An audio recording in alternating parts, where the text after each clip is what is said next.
Hey, and welcome back to my channel. Right now, we're working on the 1965 Wagoneer 3.8 liter, 230 cubic inch engine right now. It's an overhead cam engine with this standard style cork gasket, which we had to make from scratch. Now, I originally ordered a gasket that was pre-made online, but unfortunately, it was for a 3.8-liter engine for an AMC, I'm assuming, not for a Jeep with an overhead cam engine. I might be incorrect about that, but when we received the part, it was sort of same size cubic inch engine, but it wasn't the same bolt pattern.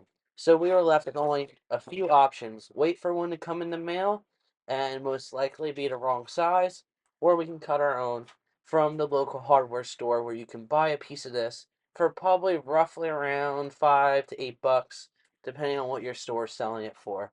Now you want to take your time and you can cut it out and trace it on a piece of paper first and transfer that piece of paper over to the gasket paper, and that will allow you to have the outline that you need to be able to cut this out, and you'll have a brand new gasket for your valve cover. Now take your time, as the paper that we bought for this has a line of metal inside of the cork. So it's kind of a compound type of material. I don't have the best wording for it, unfortunately.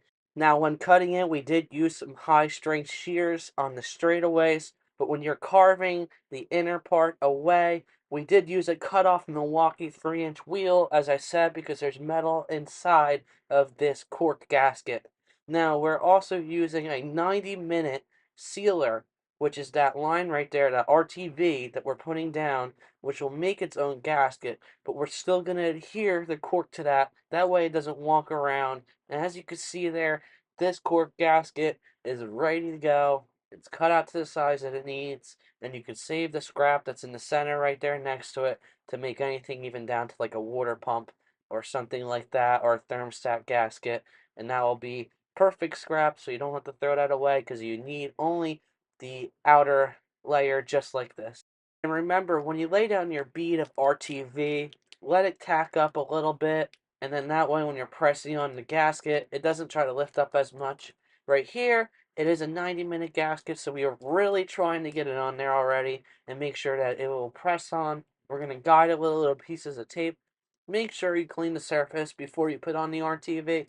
We use some acetone and glue off, wiped it down, use a razor blade, clean up any gasket that's old on there, and then put that RTV on there. Press this down, as you can see. When the RTV is still very, very loose and not cured yet, it's not going to hold it down very easily. So if you're still fighting it with a little bit of expansion from cutting it, you can always tape it down, like I said, on the edges, which you'll see in a few minutes what we do with that, and that will hold its structure and its shape. So when the gasket hardens after 90 minutes, holding the cork gasket with the RTV, you'll be ready to go to drop this onto your motor with no problems with it sliding around or sliding out. And if you still have a problem, remember you can always lay down RTV on the outside of this cork gasket. That way, to ensure if there was ever any little minor leaks with oil in the future, you can seal those away because of any unevenness with the extra RTV on there. As you can see here, we're wiping away any of the excess, and if there is any excess, it's just going to mushroom out to the sides, which we will clean up and cut away with a razor blade before we reinstall it. I'm not worried about any sort of, we call them boogers or RTV boogers, stuff that sticks out a little too thick. We'll make sure we wipe that away once it's done curing. We're making sure that this doesn't kick out. It's a highly humid day. It's almost 90% humidity when we did this, so it wasn't staying still, but eventually it started to hold. We use some blue painter's tape around the edges that we need where it's trying to kick up, and this will hold it down and make sure that it's safe. Alright guys, if you haven't liked and subscribed already, remember to hit that button below and hit that notification icon so that you can receive some notifications to know when we upload new videos on restoring vehicles just like this. Now, we're always constantly trying to put out some tips on how we do things. You don't have to replicate us to the T, but if you do see something you like or a technique that might help you through something that you're working on, feel free to replicate it. We try our best here to upload any sort of tips or anything to help us get through what we have been working on lately. And if you see something that you enjoy hopefully leave a like or a comment below and say, hey, I tried it out and it worked for us too. Thanks again. And we appreciate anything like that. Now, getting right back to this, as you can see here, the tape is going to fight you sticking down on the inside, especially if there's any extra oil or stuff like that on the edges. But just do your best, because as you see, the RTV will start to set and you'll be able to work it down and press it down and it'll hold itself even without the tape. The tape is just to help guide it, especially on a humid day like this. They'll give the RTV some time to tack up, and that way you'll be able to reinstall it once it's all hardened up. And that's why I like the 90-minute instead of a 24-hour RTV. And that way I can still test the motor or whatever product I'm working on, or get the vehicle back to the person I'm helping out that day. And like I said, saved a piece of scrap.